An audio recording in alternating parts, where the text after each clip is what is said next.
तो सीटेट की परीक्षा बिल्कुल दरवाजे पर दस्तक दे रही है और अगले कुछ ही मिनटों में हम हिंदी पेडागोजी के वो सारे जरूरी पॉइंट्स रिवाइज करने वाले हैं जो एग्जाम में पक्के तौर पर काम आएंगे। चलिए शुरू करते हैं। आज हम क्या क्या देखने वाले हैं? सबसे पहले भाषा सीखने की बुनियाद, फिर वो 4 जरूरी भाषा कौशल।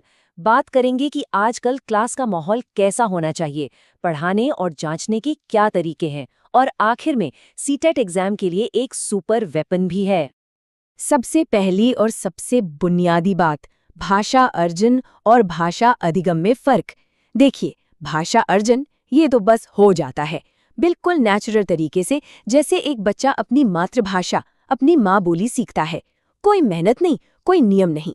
वहीं दूसरी तरफ है भाषा अधिगम, जिसमें कोशिश लगती है, नियम सीखने पड़ते हैं, और ये तब होता है जब हम स्कूल में कोई दूसरी भाषा सीखते हैं। तो चलिए अब जरा ये समझते हैं कि भाषा सीखने की इस पूरी प्रक्रिया पर बड़े बड़े मनोवैज्ञानिकों का क्या कहना है। इस लिस्ट में सबसे पहला और बड़ा नाम आता है नोम चॉम्स्की का। इन्होंने कहा कि भाई, भाषा सीखने की जो काबिलियत है ना, वो हमारे अंदर जन्म से ही मौजूद होती है। ये कोई बाहर से सीखी जाने वाली चीज नहीं, बल्कि एक जन्मजात क्षमता है। और इसी से जुड़ा है इनका एक बहुत ही मजेदार कॉन्सेप्ट, LAD, यानी लैंग्वेज एक्विजिशन डिवाइस। समझिए कि हमारे दिमाग में एक ऐसा टूल फिट है जो हमें ग्रामर के मुश्किल नियमों को भी अपने आप समझने में मदद करता है। और हाँ, ये टूल खासकर 5 साल की उम्र तक सबसे ज्यादा तेजी से काम करता है।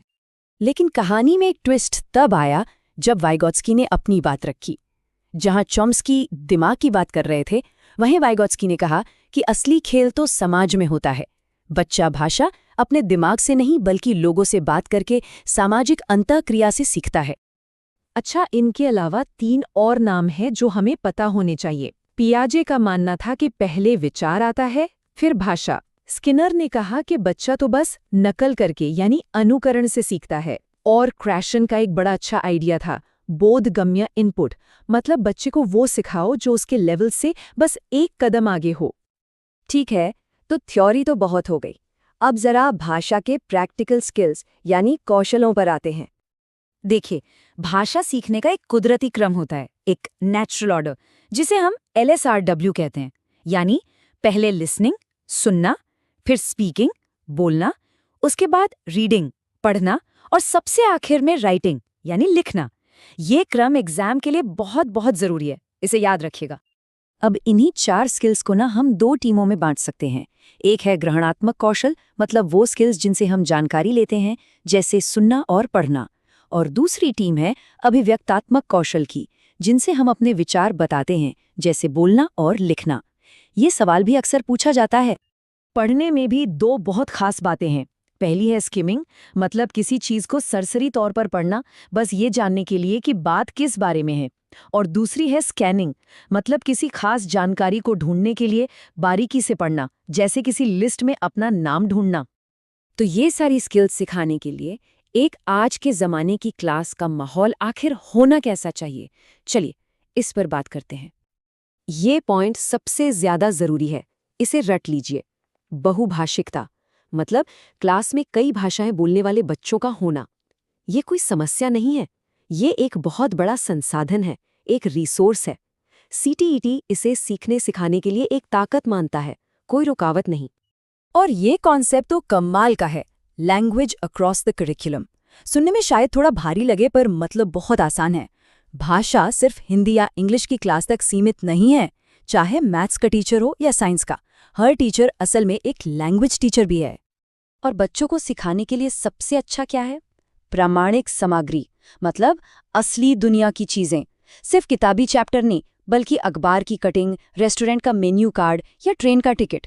इनसे सीखना ज्यादा मजेदार और असरदार होता है। ठीक है, क्लास का माहौल तो बढ़िया बना लिया, पर अब सवाल ये है कि पढ़ाएंगे कैसे, और ये कैसे पता करेंगे कि बच्चा कुछ सीख भी रहा है या नहीं? ग्रामर सिखाने के 2 मेन रास्ते हैं। पहला, आगमन विधि। इसमें पहले उदाहरण देते हैं, फिर बच्चे खुद नियम तक पहुंचते हैं। ये बाल केंद्रित है और इसे ही सबसे अच्छा माना जाता है। दूसरा है निगमन विधि, जिसमें पहले नियम रटाया जाता है, फिर उदाहरण दिया जाता है। ये रटने पर जोर देता है। और मान लीजिए अगर कोई बच्चा सीखने में पीछे रह जाता है तो यहाँ 2 स्टेप वाला प्रोसेस काम आता है। पहला है निदानात्मक परीक्षण, यानी एक डॉक्टर की तरह पहले बीमारी का, प्रॉब्लम का पता लगाना। और फिर आता है उपचारात्मक शिक्षण, यानी प्रॉब्लम पता चल जाने के बाद उसका सही इलाज करना। अब बात आती है कि बच्चे की ओवरऑल प्रोग्रेस को सबसे अच्छे से कैसे समझें। इसका बेस्ट टूल है पोर्टफोलियो। ये बच्चे के कामों का एक कलेक्शन होता है, एक फाइल जिसमें उसकी ड्राइंग्स, टेस्ट, प्रोजेक्ट्स सब कुछ एक साथ रखा जाता है। इससे उसकी पूरी ग्रोथ का पता चलता है। चलिए अब आते हैं उस हिस्से पर जिसका शायद सबको इंतजार था, सीटेट एग्जाम का असली ब्रह्मास्त्र। ये स्लाइड आपका बहुत टाइम बचाने वाली है। देखिए, ये एक तरह की चीट शीट है।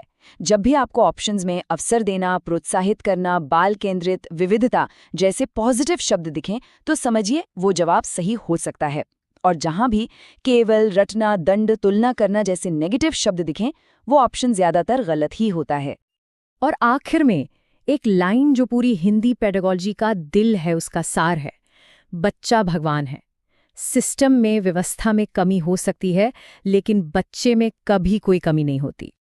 तो ये सवाल हमारे लिए है कि अगर गलती कभी बच्चे की है ही नहीं, तो हम टीचर्स और एजुकेशन सिस्टम को खुद को लगातार कैसे बदलना होगा ताकि हर एक बच्चे की जरूरत पूरी हो सके। जरा सोचिएगा।